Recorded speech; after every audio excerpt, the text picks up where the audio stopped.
आए थे। एक बार भगवान बुद्ध जेतवन विहार में रह रहे थे। भिक्षु चक्षुपाल भगवान से मिलने के लिए आए थे। उनके आगमन के साथ उनकी दिनचर्या, व्यवहार और गुणों की चर्चा भी हुई। भिक्षु चक्षुपाल अंधे थे। एक दिन विहार के कुछ भिक्षुओं ने कुछ मरे हुए कीड़ों को चक्षुपाल की कुटी के बाहर पाया और उन्होंने चक्षुपाल की निंदा करनी शुरू कर दी कि उन्होंने इन जीवित प्राणियों की हत्या की। भगवान बुद्ध ने निंदा कर रहे उन भिक्षुओं को बुलाया और पूछा कि क्या तुमने भिक्षु को कीड़े मारते हुए देखा है? उन्होंने उत्तर दिया, नहीं।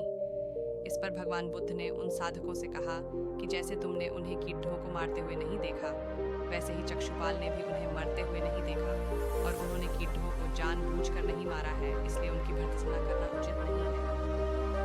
भिक्षुओं ने इसके बाद पूछा कि चक्षुपाल अंधे क्यों हैं? उन्होंने इस जन्म में अथवा पिछले जन्म में क्या पाप किए? भगवान बुद्ध ने चक्षुपाल के बारे में कहा कि वे पूर्व जन्म में एक चिकित्सक थे। एक अंधी स्त्री ने उनसे वादा किया था कि यदि वे उसकी आंखें ठीक कर देंगे तो वह और उसका परिवार उनके दास बन जाएंगे।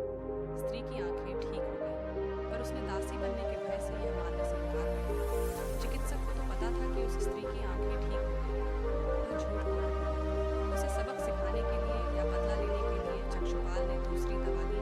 उस दवा से महिला फिर अंधी हो गई। वह कितना ही रोई पीटी, लेकिन चक्षुपाल जरा भी नहीं सींचा। इस पाप के फल स्वरूप अगले जन्म में चिकित्सक को अंधा बनना पड़ा।